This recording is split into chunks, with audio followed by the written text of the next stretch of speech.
buenos días. Vamos a iniciar la clase de ese día.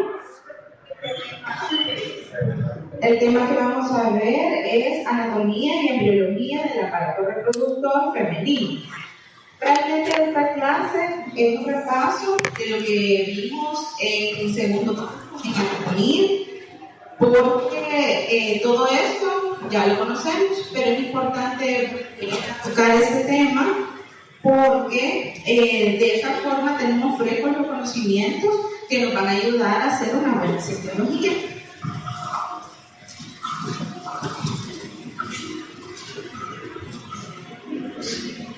Mi nombre es Carta, yo soy ginecóloga, usted ultrasonografista, perdón por la fecha, no la actualicé. Y vamos a comenzar.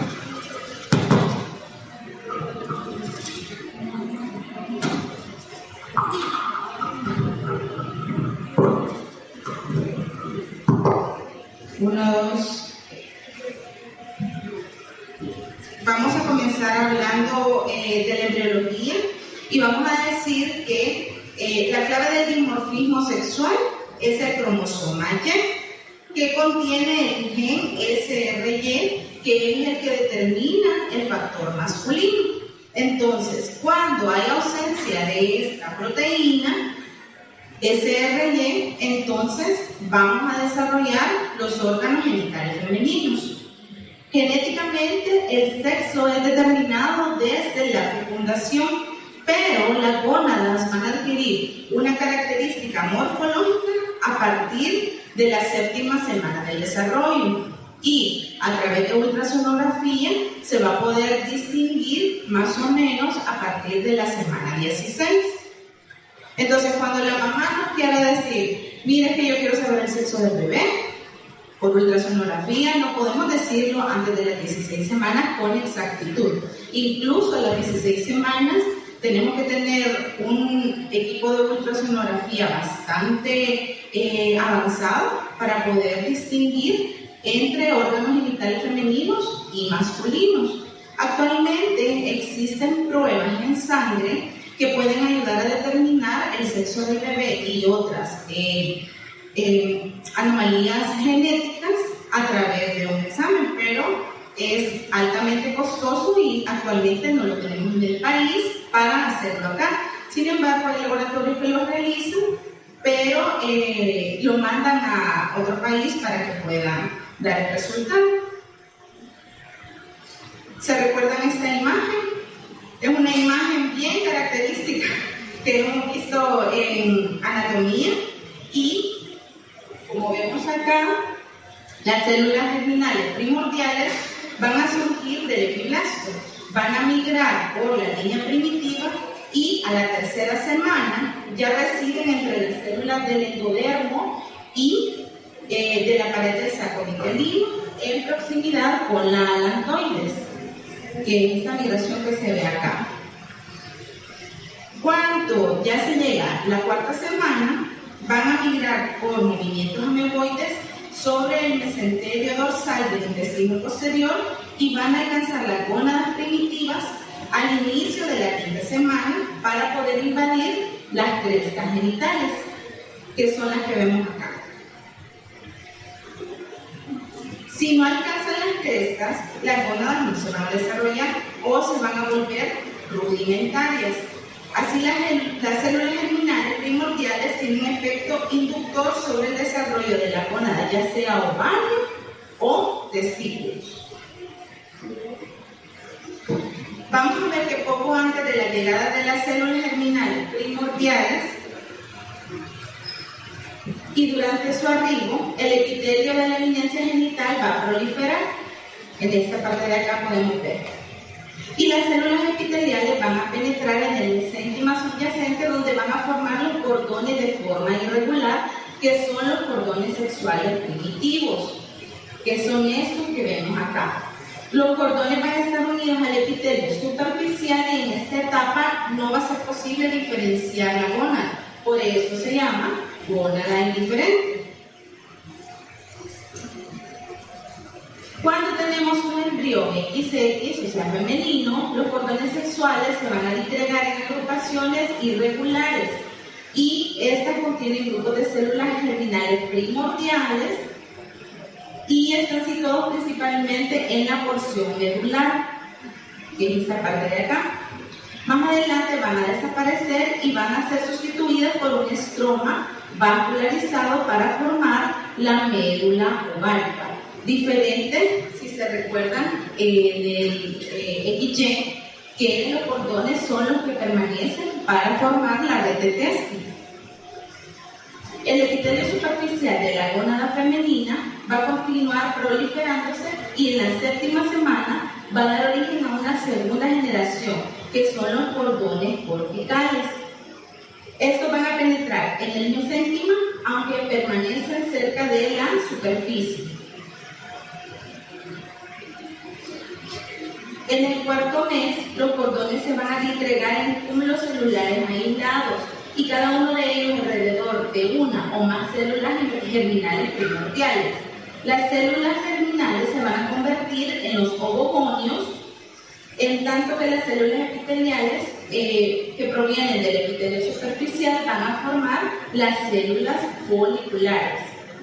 Los cordones medulares de la gónada experimentan regresión y van a desarrollar una segunda generación de cordones corticales. Como les decía, caso contrario, ¿qué pasa en el masculino? Y lo vamos a ver acá.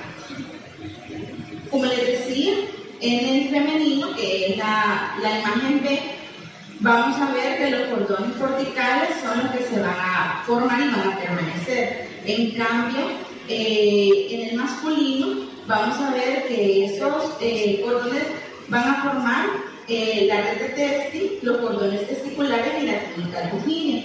Vemos acá también el conducto paramesonéfrico, que es el rojito, y el conducto mesonéfrico, que es el azulito. Si se recuerdan, en el masculino va a prevalecer los conductos mesonéfricos y desaparece el conducto paramesonéfrico.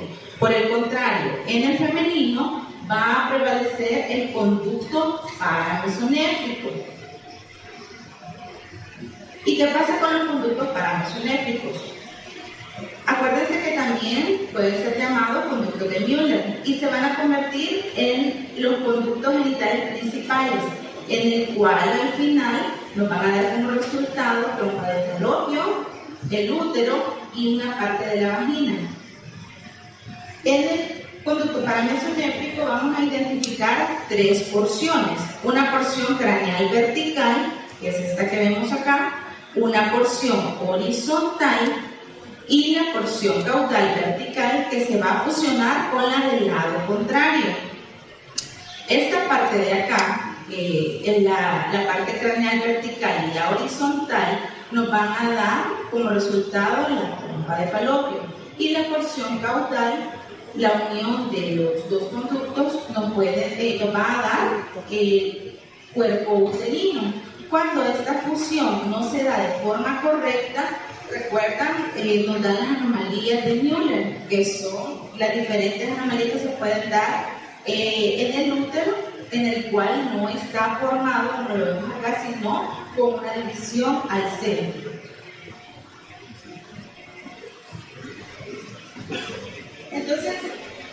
Entonces vemos acá, al producirse el descenso del ovario, las dos primeras porciones se convierten en la trompa uterina o de falopio, y las partes caudales fusionadas forman el conducto uterino, lo que ya hemos mirado, se escucha. Y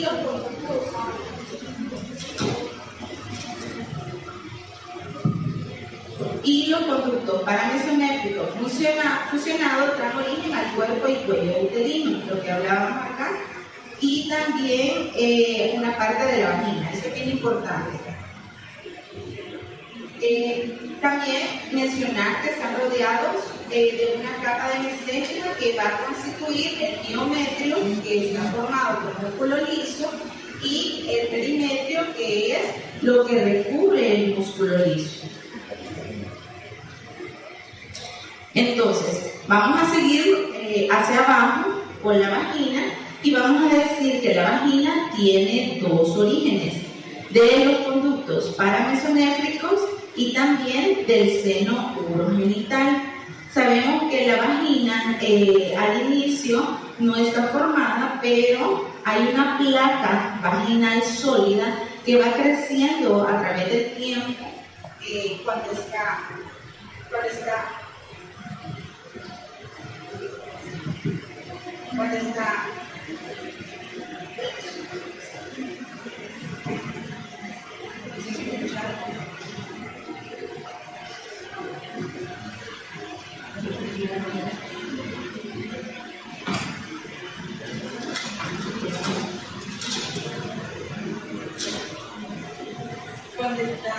formándose.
Bueno, voy a tratar de hablar un poquito fuerte para poder seguir porque no funciona el micrófono. Vale, entonces hablábamos de la vagina, que estábamos en que tenía dos polímeros, el del conducto paramesonéfrico y el del seno urogenital. Entonces, la placa vaginal sólida que se va a formar de los bulbos sinovaginales se va a ir desarrollando a medida el feto vaya también avanzando en edad gestacional, y el seno urogenital va dando un poquito hacia arriba para lograr fusionarse. Si esta fusión no se realiza de forma correcta, entonces se presentan los caries vaginales, los cuales a veces no son diagnosticados hasta que la pacientita presenta su primera menstruación y no ve la salida de sangre, pero presenta dolor pélvico por la acumulación en la vagina. Igual también la formación del himen. Si el himen se forma de manera perforada, entonces también puede pasar eso que nosotros le llamamos hematopol, que es cuando hay una acumulación de la menstruación en la vagina por falta de salida para el exterior y poder tener una menstruación normal. Vamos a ver los genitales externos femeninos. Y como les decía, tenemos una etapa indiferenciada que en la tercera semana vamos a ver que las células mesenquimatosas originadas de la región primitiva emigran alrededor.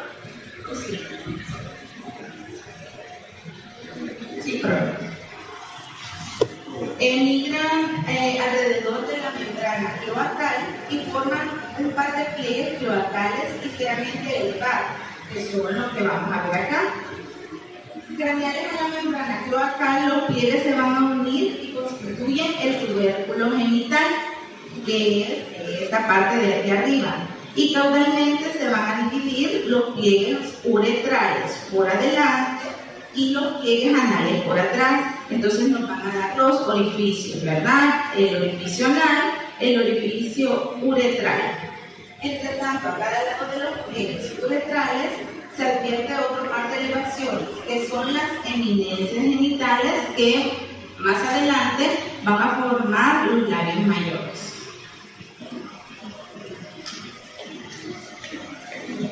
Entonces, cuando ya tenemos formado el ovario, estos van a producir estrógenos que van a estimular el desarrollo de los genitales externos femeninos. El tubérculo genital se va a alargar ligeramente y va a formar el clítoris. Y los pliegues uretrales se van a transformar en labios menores. Las eminencias genitales se van a agrandar y van a constituir lo que son los labios mayores. Y el surco urogenital en la mujer queda abierto y da lugar al vestíbulo. En ausencia de estrógenos, ¿verdad?, se forman los genitales externos masculinos, en los cuales van a haber diferencias de que no va a haber un vestíbulo formado, sino que se forma la unión que va a formar el perineo. Eso es en cuanto a la embriología, es como un resumen de todo realmente. Las preguntas del examen vienen de las diapositivas, así que pongan atención porque aquí están las respuestas, ¿verdad? De lo que yo les pregunto, acá están. Así que por eso les digo, es un resumen de la embriología y ahora vamos con la anatomía. En la anatomía sabemos que los genitales femeninos se dividen en externos e internos. En los genitales externos vamos a tener el monte de Venus, los labios mayores, menores, el clítoris, el vestíbulo vaginal, la vagina y el perineo. En los genitales internos vamos a ver el útero, las trompas de falopio y los ovarios.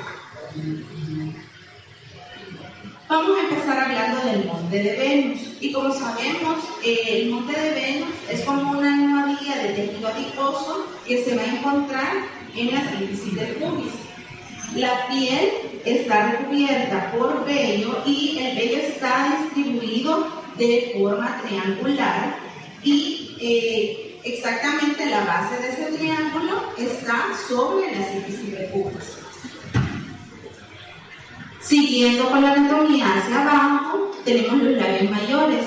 Sabemos que estos se encuentran en par, ¿verdad? Uno a cada lado. Son dos pliegues redondeados de tejido adiposo, están cubiertos de piel, se extienden hacia abajo y hacia atrás.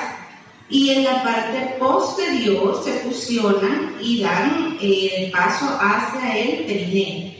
Embriológicamente, los labios mayores son homólogos al escroto masculino y en la pubertad también se cubren de vello. Los labios mayores poseen abundantes glándulas sebáceas y más o menos miden entre 7 a 8 centímetros de longitud, de 2 a 3 centímetros de ancho y de grosor tienen de 1 a 1.5 centímetros. Los labios menores son dos pliegues que son más pequeños, son rojizos y generalmente no están visibles en las pacientes nulíparas. Ya después del parto, esta anatomía puede cambiar y los labios menores pueden protruir y verse como saliendo a través de los labios mayores, pero generalmente son pequeños, no van a estar cubiertos por los labios mayores. Ellos están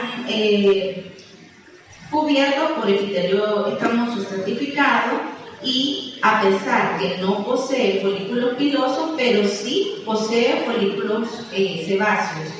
Y el interior está compuesto por tejido conectivo. Hay bastantes vasos y bastantes fibras de músculo liso. Están inervados por numerosas terminales nerviosas y son muy sensibles. Van a converger en el extremo superior para formar el frenillo del clítoris y el prepucio, que es esto que vemos acá arriba. Y en la parte inferior van a formar la horquilla, que es parte del vestíbulo vaginal. Vamos a hablar del clítoris, que como sabemos es un homólogo del pene y se va a localizar cerca de la extremidad superior de la vulva. Es un órgano eréctil y se proyecta hacia abajo entre los extremos ramificados de los labios menores. De esta forma. Está formado por un glande, un cuerpo y dos raíces. El glande está compuesto por células en forma de huso y en el cuerpo hay dos cuerpos cavernosos cuyas paredes hay fibras de músculo liso. El clítoris es una parte bien sensible y está sumamente inervada. Entonces, como dice acá, es el homólogo del pene en el hombre. Entonces, al momento de examinar a una paciente, es de tener mucho cuidado, tanto por respeto como también puede ser doloroso o puede provocar estímulo en la paciente, estímulo doloroso al momento de tocar. Entonces, al examinar tenemos que tener mucho cuidado, con la palpación, cuando hacemos un canto manual, por ejemplo, a veces el pulgar nos queda en la síntesis del pubis y podemos sin querer tocar el clítoris. Entonces hay que tener cuidado porque esto puede causar tanto dolor como molestia en la paciente y pues no permitirnos seguir realizando el examen físico de manera adecuada en ella. El vestíbulo vaginal, como les mencionaba, está limitado por los labios menores y se va a extender desde el clítoris hacia la horquilla. Acá vamos a ver que está perforado por 6 agujeros, ¿verdad? Como vemos acá, la uretra, la vagina, los dos conductos de la glándula de Bartolini, que están uno a cada lado, y 2 conductos de la glándula de Skene, que están al lado de la uretra. Y su origen, como ya habíamos visto, es del seno urogenital. Viendo lo que forma el vestíbulo vaginal, vamos a ver las glándulas de Bartolini. Estas son pequeñas, miden más o menos de 0.5 a 1 centímetro de diámetro y van a estar debajo del vestíbulo. Estas no son visibles, pero su salida sí se puede ver, los orificios sí se pueden ver en algunas pacientes, hay otras que no se logran ver, pero si se examina de forma meticulosa, sí se puede ver el orificio. Los conductos miden más o menos de 1.5 a 2 centímetros y los conductos, como les decía, se abren afuera del margen del orificio vaginal. Las glándulas de Bartolini van a secretar mucho durante la expiración, lo que permite también que haya un poco de lubricación, no solamente la lubricación vaginal, cervical, sino que también ayuda la glándula de Bartolini. Muy importante porque es bien frecuente ver pacientitas que tienen abscesos de estas glándulas o quistes de la glándula, que no es benigno. Cuando el conducto se tapa por algo de motivo, la secreción se empieza a acumular y la glándula empieza a crecer. Esa secreción puede llegar a infectarse y producir un absceso. Entonces vemos que hay un aumento del tamaño, vemos el edema, hay dolor, es sumamente doloroso. La paciente consulta primero porque se la palpa, pero más que todo porque es sumamente doloroso. En cambio el quiste no es doloroso, no es tan doloroso dependiendo del tamaño, pero el quiste se forma también en la glándula, pero no hay infección. Entonces, la mayoría de veces lo que hay que hacer es ir a hacer la exéresis de la glándula, ir a quitar toda la glándula, porque la mayoría de pacientes va a recurrir con esos abscesos y con sus quistes. Entonces, para que no se presente de manera continua, hay ocasiones que hasta 3 o 4 veces la paciente consulta por eso, es de ir a quitar totalmente la glándula. Y vamos a ver el orificio uretral y la glándula de Skene. La uretra femenina, pues sabemos que es más corta que la masculina, va a medir de 3 a 4 centímetros de longitud y los 2 tercios inferiores van a ir en la pared anterior de la vagina. El meato en línea media del vestíbulo mide de 1 a 0.5 centímetros y las glándulas de Skene, que son las que están a la par, son parauretrales, se abren en el vestíbulo a cada lado de la uretra, como ya les había mencionado, y ocasionalmente van a estar en la parte posterior. Sinceramente, los orificios de la glándula de Skene son bien difíciles de ver si ustedes van a examinar a la paciente, pero tiene también su importancia en la lubricación, y cuando hay también una obstrucción en el conducto, también pueden formar abscesos o pueden formar quistes, casi no se ve, pero sí se pueden formar abscesos, que son mucho menos frecuentes que la de la glándula Bartolini. Y aquí está lo que les hablaba acerca del himen. El himen es de tejido conectivo, elástico y está cubierto por epitelio escamoso ramificado. El himen es poco inervado, no tiene glándulas, no tiene músculo, realmente es una membrana de tejido conectivo. Es de grosor variable y va a rodear el tronco.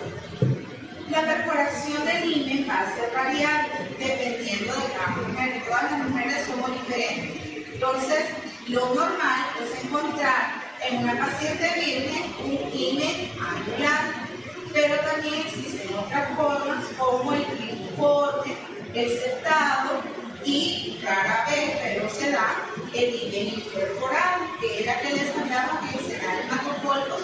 Realmente no se da cuenta la paciente ni sus padres hasta que llega la edad terminal.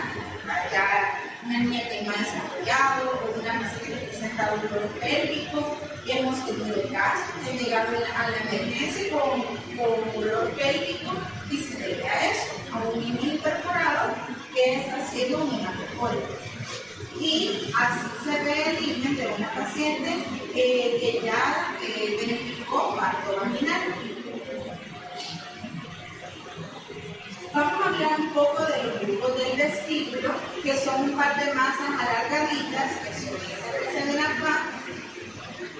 Son de tejido eréctil y se encuentran a los lados del orificio de la vagina, y esos van a estar cubiertos por el músculo suprarrenal. Son anchos y por detrás se van a adelgazar un poquito en la parte de adelante y se van a unir para formar una delgada franja que va a recorrer la cara inferior del cuerpo del clítoris hasta el glande. Estos también son bastante sensibles, pero como están cubiertos por el músculo, no es algo con lo que tengamos que tener tanta precaución como con el clítoris, lo que le explicaba al momento de examinar al paciente. Pero sí, si se fijan, la pulpa tiene bastante inervación, bastante irrigación. Por eso una paciente que sufre un trauma de pulpa puede tener hematomas bastante alarmantes. Si presenta algún tipo de infección o algún tipo de absceso a nivel vulvar, también se puede convertir en un pulmonía que avanza bastante rápido, por así decirlo, y de manera también alarmante hacia la región superior. Entonces, es un área delicada, es un área que tenemos que conocer para saber realmente qué parte está afectada cuando una paciente nos consulta por algún trauma, alguna infección, algún acceso. Por eso es importante conocer la anatomía. Y bueno, ya hablamos del origen biológico de la vagina. Es importante repasarlo, que ustedes lo sepan. El origen de todo, el ejercicio de unión de los ganglios eléctricos y la parte inferior del seno umbilical. La vagina se va a fijar al cuello por el septum vesicovaginal y el septum rectovaginal, que están en la parte anterior y posterior. La longitud de la pared anterior, porque vamos a ver que la vagina es simétrica. La cara anterior de la vagina es un poquito más corta y la cara posterior es más larga. Por eso el espéculo no es simétrico. La mayoría de espéculos van a ver que tienen una simetría, que la base posterior es más larga y la base anterior es un poquito más corta. Por eso mismo, porque está diseñado para que anatómicamente podamos ver el cervix y separar las paredes de la vagina. La cara anterior o la pared anterior va a medir de 6 a 8 centímetros y la pared posterior de 7 a 10 centímetros. El fondo del saco vamos a tener uno anterior, uno posterior y vamos a tener dos laterales. Y eso lo vamos a ver cuando colocamos el espejo.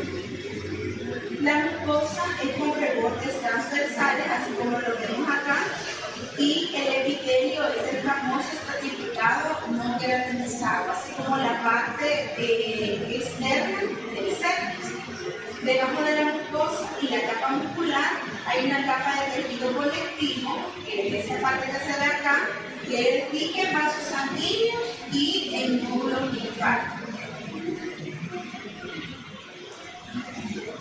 Entonces vamos a ver que la vagina está irrigada en el tercio superior por las ramas cérvico-vaginales que son provenientes de las arterias superiores.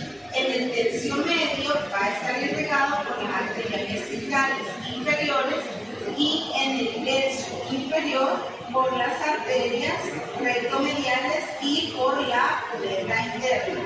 El drenaje venoso es extenso por el peso venoso que va a rodear a la vagina. Y la pena sigue en el transcurso de la arteria y drena hacia la pena meridiana interna. Vamos a ver que la arteria uterina, que es la que irriga el tercio superior, va a provenir de la ilíaca interna. Y la pena, en el caso de la vagina, va a seguir el mismo trayecto, solo que en el drenaje no. Terminamos con los genitales externos y vamos ahora con los genitales internos. Entonces, vamos a tener el útero, el ovario, el balón. Vamos a empezar hablando del ovario. Vamos a decir que son órganos pares y que producen los óvulos después de la pubertad. Como sabemos, todas las mujeres nacemos con cierta cantidad de folículos que son los que cuando ya damos la pubertad se van a desarrollar y van a producir los folículos dominantes. Uno de ellos va a ser el elegido para producir óvulos.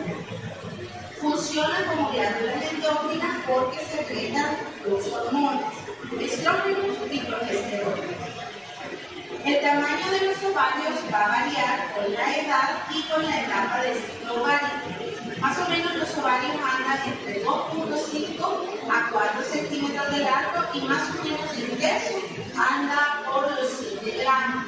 ¿Por qué dicen que varía con la edad y con la etapa del ciclo ovárico? No es lo mismo ver un ovario de una adolescente o de una niña o de una paciente ya en menopausia que ver un ovario de la paciente en edad reproductiva. Generalmente están de mismo tamaño, con folículos en su interior y dependiendo de la etapa del ciclo ovárico, porque como ustedes saben, cuando no han visto la clase del ciclo ovárico, ya van a ver entonces en la etapa del ciclo ovárico, al inicio, cuando hay una menstruación, los ovarios descansan y están sin ciclo original.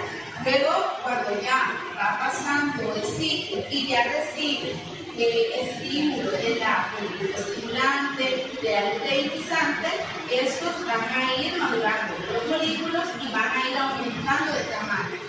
El tamaño del folículo dominante también puede crecer el ovario. En su posición normal, su eje longitudinal es casi vertical y se encuentra ubicado entre la ventana ilíaca externa y el útero. Y el lugar donde está ubicado se llama fosa ovárica. La mayoría de pacientes que no tengan endometriosis, que no tengan adherencias, van a tener el ovario en esa fosa, pero si hay algún tipo de adherencia, ya sea por cirugías previas o de endometriosis, los ovarios pueden estar adheridos, cara anterior, cara posterior del útero, pueden estar adheridos al intestino, entonces no lo vamos a encontrar en la fosa ovárica, pero en una paciente normal va a estar en la fosa. El ovario tiene una forma de suspenderse, porque no solo está ahí, tiene ligamentos, los cuales van a estar deteniéndolo y tratando de mantenerlo en su fosa. Y los ligamentos son el mesoovario, el ligamento suspensorio del ovario, el músculo pélvico, que este es el que va a contener los vasos ováricos. Y va a tener también el plexo nervioso y el ligamento ovárico.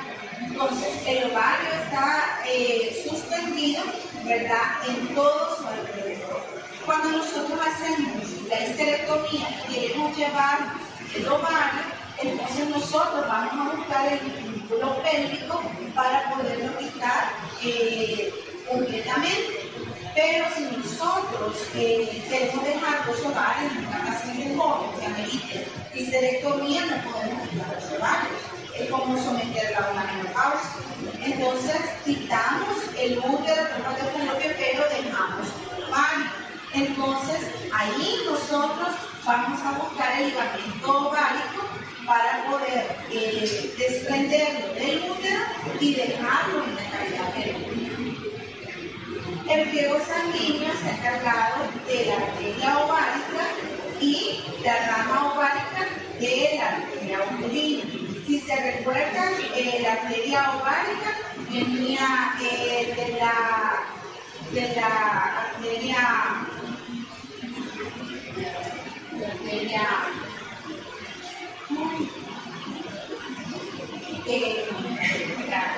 ¿cómo se llama la arteria principal?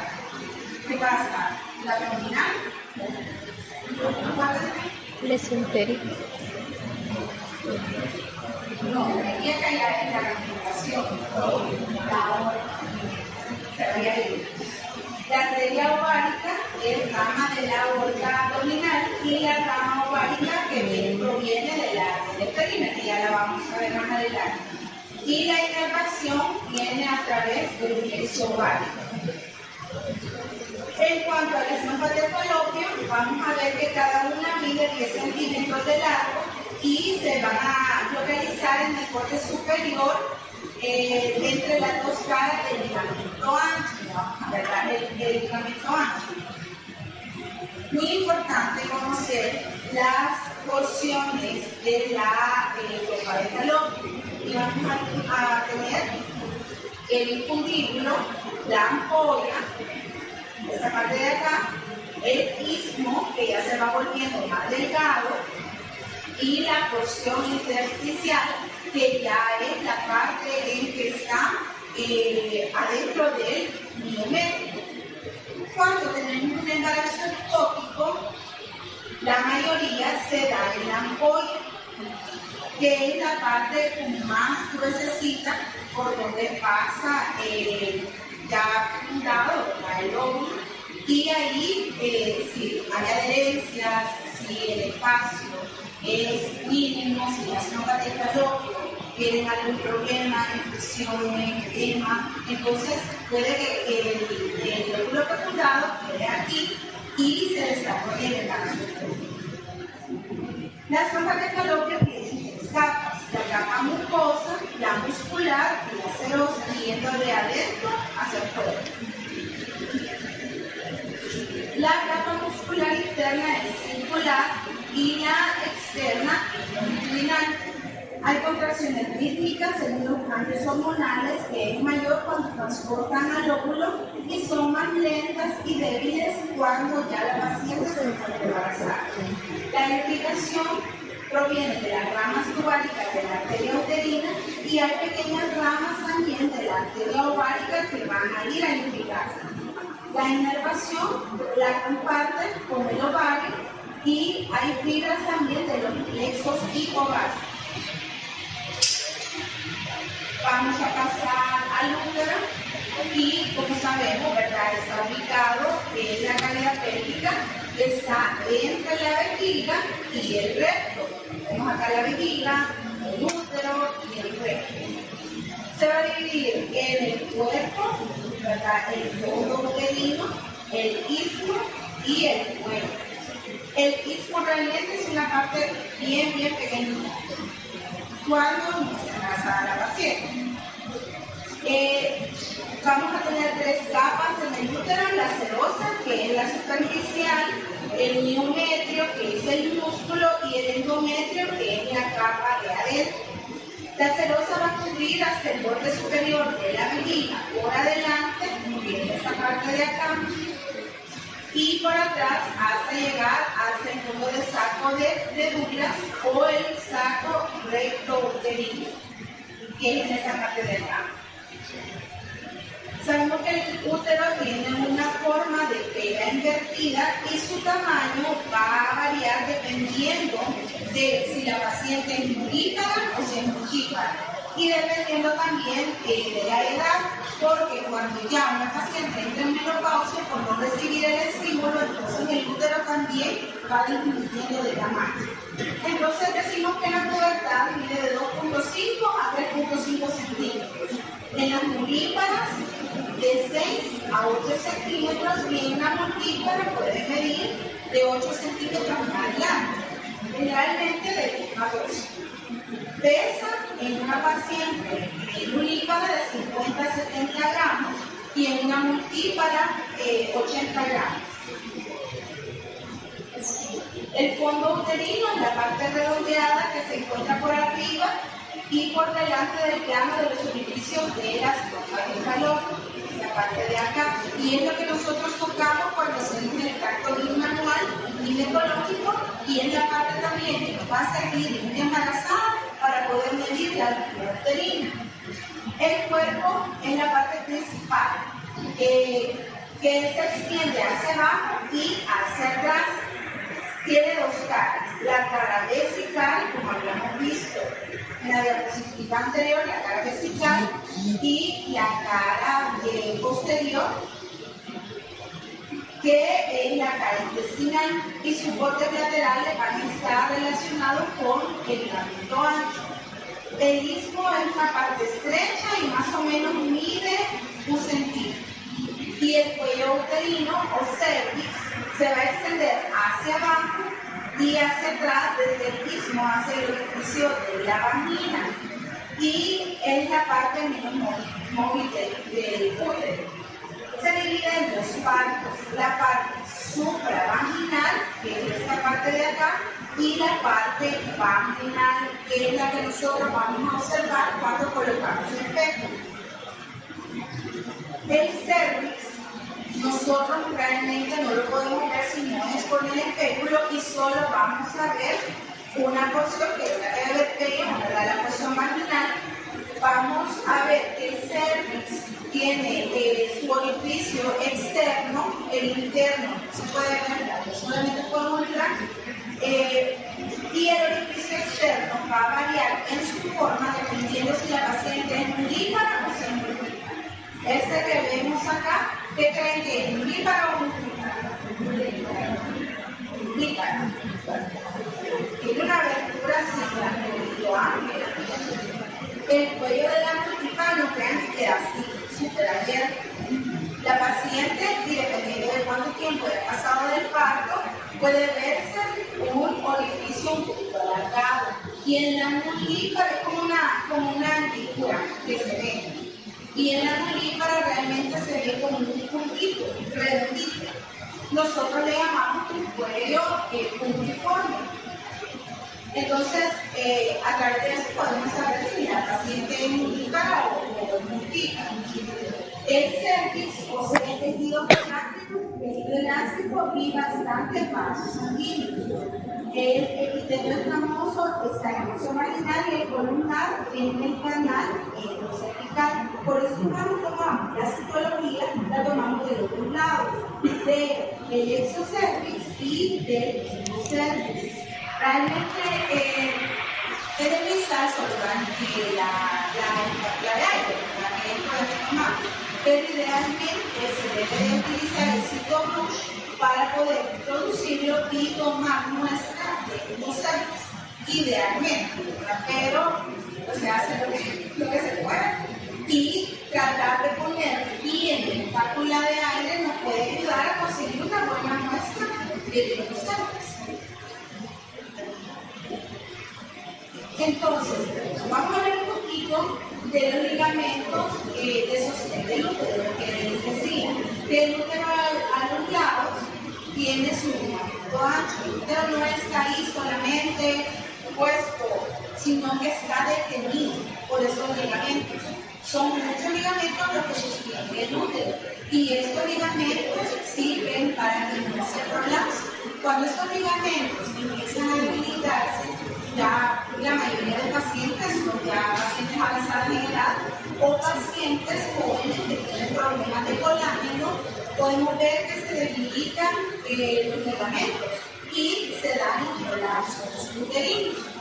Entonces, los principales ligamentos del útero son el ligamento ancho, que está aquí a la par, ligamentos redondos, que están en la cara anterior, los ligamentos uterosacros, que están en la cara posterior, y los ligamentos cardinales, que estos ligamentos van a estar a nivel del cervix. El ligamento ancho va a ser una doble capa de tejido peritoneal que se va a extender a los lados del útero, hasta las paredes laterales de la pelvis. Van a sujetar el útero, las trompas del falopio y también los ovarios. Va a contener abundante vaso sanguíneo y nervios que van a irrigar y van a inervar estos tres órganos, la ovario, trompa del falopio y útero. Si se fijan, tienen forma de alas que están a los lados del útero. Los ligamentos redondos son bandas de fibra que se extienden desde la parte frontal del útero y van hacia la región inguinal para ayudar a mantener en posición anterior. Ya que están en la cara anterior, jalan un poquito y hacen que el útero normalmente tenga su forma o su posición anterior. Sin embargo, hay diferentes posiciones del útero, también puede estar en retroversión, retroflexión, ¿verdad? Dependiendo cómo estén también los ligamentos. Importante, y lo vimos en los genitales externos, los ligamentos redondos, con atención, los ligamentos redondos se insertan en los labios mayores. Entonces, cuando la paciente está embarazada y los ligamentos se van estirando, puede haber dolor pélvico y dolor a nivel inguinal y a nivel de los genitales externos. ¿Por qué? Porque estos ligamentos redondos sufren el alargamiento, ya que el útero va creciendo, ellos también tienen que alargarse, pero esto puede producir dolor en la paciente. Eso se llama síndrome de ligamento redondo. Se da más o menos en la semana 20-24, de la 20 a la 24, cuando el útero está empezando de una forma más rápida a ascender la calidad abdominal. Los ligamentos uterosacros se extienden desde la parte posterior del cuello y se van a insertar al sacro. Y esto me ayuda a mantener el útero en su lugar para prevenir el prolapso uterino, como mencionaba. Y el ligamento cardinal, que también es llamado cervical transverso, se va a extender desde la parte lateral del cuello uterino y la vagina hasta la pared lateral de la pelvis. Este también va a proporcionar soporte y va a evitar que el útero también se prolapse. Todos esos ligamentos son importantes y para nosotros como ginecólogos es importante conocer a detalle esos ligamentos porque al realizar una esterectomía nosotros vamos cortando estos ligamentos poco a poco. Entonces no es solamente que vamos de un solo a quitar el útero, sino que cada ligamento se anuda para que no salga, y dos, para poder liberar el útero. Y dependiendo de cómo sea la histerectomía, si es una histerectomía más una salpingo-frectomía, son diferentes los ligamentos que se van cortando. Y bueno, ya como casi para terminar, la irrigación del útero.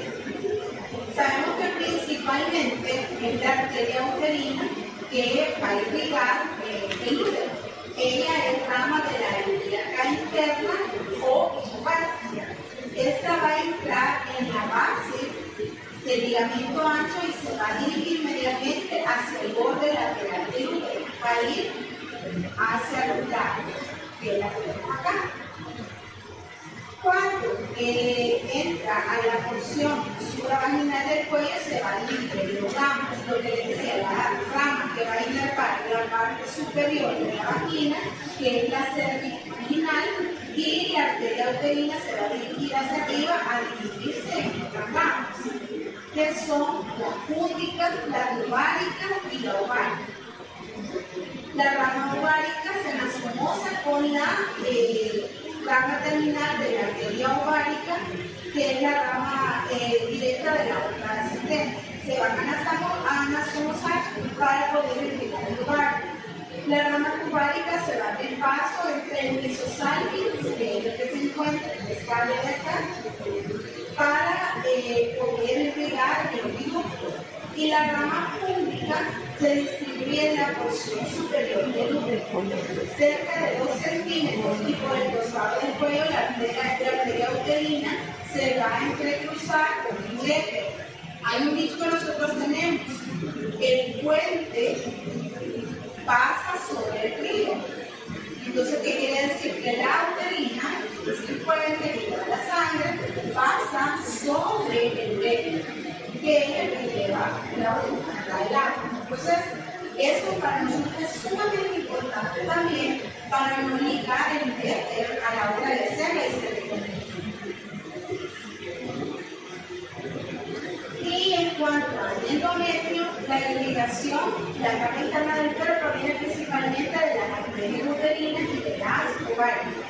Las arterias se van a ramificar en arterias arqueadas y luego las radiales, como vemos acá, la uterina va a estar arqueada, luego las radiales, y esas se van a dividir en las basales y luego en las espiraladas, que son las que tienen la capa funcional del endometrio, que son las que crecen a medida que reciben el estímulo hormonal y se desprenden cuando hay embarazo para que se pueda verificar la menstruación.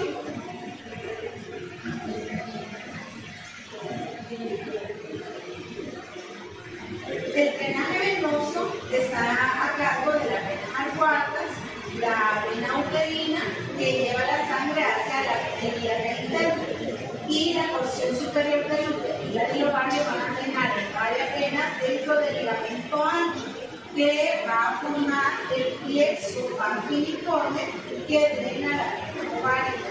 Cuando al paciente le realizamos cesárea, este plexo se puede ver, y si ustedes tienen la oportunidad de crear una cesárea, cuando saquen el útero, ustedes van a ver alrededor, y más que todo a los lados del útero, el plexo panfiliforme, que es sumamente vascularizado, y si este plexo llega a tener alguna lesión, entonces es necesario. Lastimosamente, recientemente me pasó, tuve una lesión del plexo panfiliforme, era una pacientita bastante difícil de operar, era obesa, no recuerdo si había alguna transformación, creo yo que creí principal, y por eso se extendió un poco más la incisión del útero, tanto que se infeccionó panfiliforme, era una lesión súper pequeña. Pero al final terminó en histerectomía porque no se pudo reparar. Entonces es importante saber que este plexo, si se da, puede ser contraproducente para el paciente. Y en cuanto a la inervación, pues la inervación es a cargo del linfático, son nervios que derivan de S2, S3, S4 y van a entrar a la pelvis a través del plexo ilíaco interno, que se va a originar del plexo aórtico inmediatamente debajo del promontorio del sacro. Va a descender a cada lado y entra también al plexo abdominal, que está compuesto por ganglios de diferentes tamaños. Las ramas de estos plexos van a inervar el útero, la vejiga y la parte superior de la vagina. Esta es la bibliografía donde he sacado la clase. Como les digo, es un resumen más amplio, pero para el examen, ya aquí voy a sacar